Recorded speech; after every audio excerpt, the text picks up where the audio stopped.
A gente tem também a questão dos azulejos. Os azulejos portugueses que vão vir para cá, vêm nessa época também, né. Pensem aí nos painéis, olha aqui, ó, um deles. Então é um painel de azulejos, né, nas cores azul e branco. A gente vai ter isso também nas porcelanas. Sabe aquela porcelana com cara de vó? Não é a cara de avó? Quando a gente pensa naquelas porcelanas com esses arabescos, essas coisas, né, isso é tudo da época do barroco. Então eu vou ter esses grandes painéis com cenas religiosas ou figuras da mitologia, cenas históricas, tem as cenas históricas do Brasil também, em vários momentos, né, e é mais do que um elemento decorativo, é também uma forma de passar as mensagens não só religiosas, como também bíblicas, né. Pensem que a gente ainda tem uma população analfabeta aí. Então a gente vai ter a arte novamente sendo utilizada para leitura das pessoas, daquilo que está acontecendo na época. Aqui, olha só as características. Eu tenho as colunas aqui, mas essas colunas elas vêm cheias de volutas, né. Tem os arcos, o anjinho barroco aqui em cima e dentro disso, que seria uma moldura, né, eu vou ter uma imagem acontecendo, alguma cena acontecendo. E nessa cena eu tenho profundidade.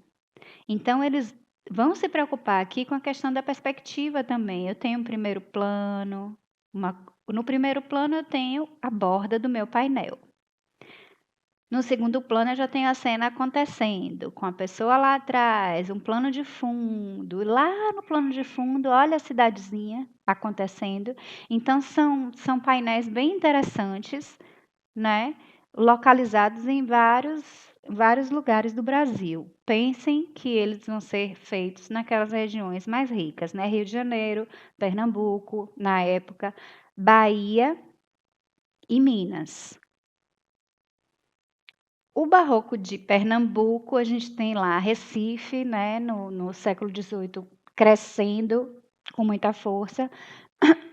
As construções, uma das mais famosas, a gente tem essa igreja aqui de São Pedro dos Clérigos.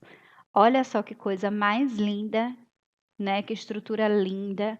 Olhem aqui as volutas, tudo acontecendo, né, a gente vê aqui a questão barroca toda acontecendo, e lá dentro com aquela riqueza também de imagens.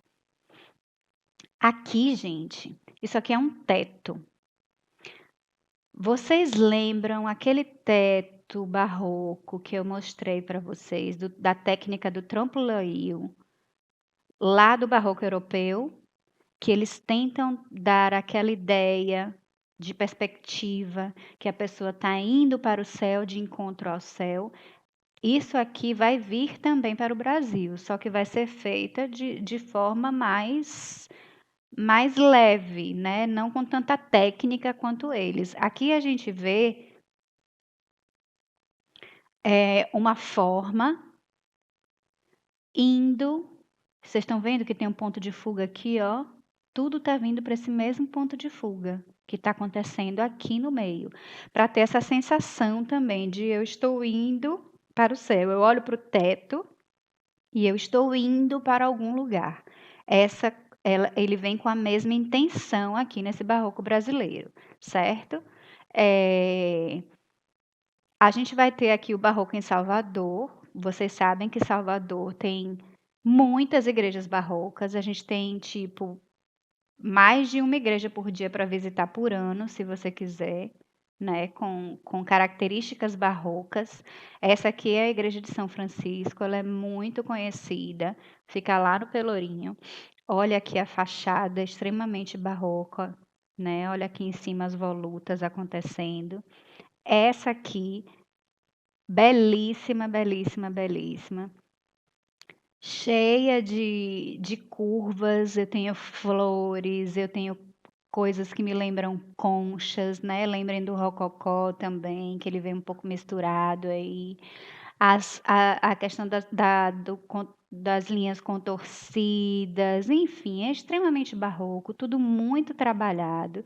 E as figuras das esculturas, que são santos, nesse caso, né, entalhadas na arquitetura também, esculpidas em pedra lá na minha arquitetura também.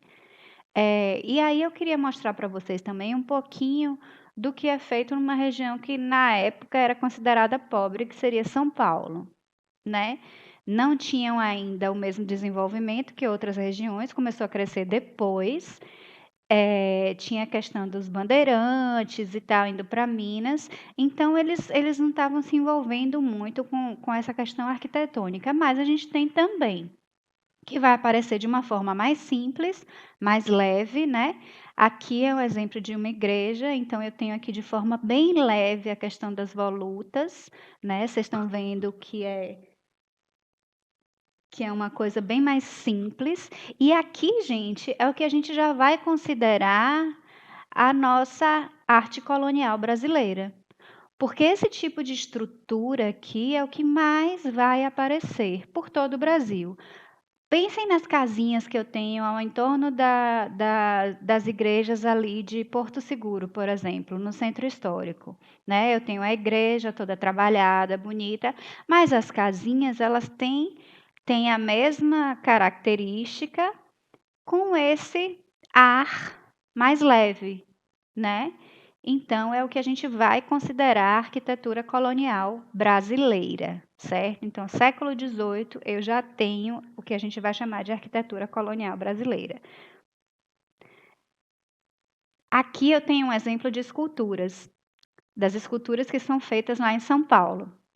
Eu vou voltar aqui para essas que estão em Salvador, extremamente trabalhadas, né? Pensa que os artistas de renome, eles vão estar por esses lugares mais ricos.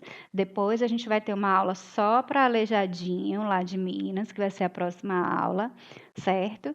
Mas aqui, olha como estão essas esculturas. Quer dizer, a gente até considera elas imagens primitivas.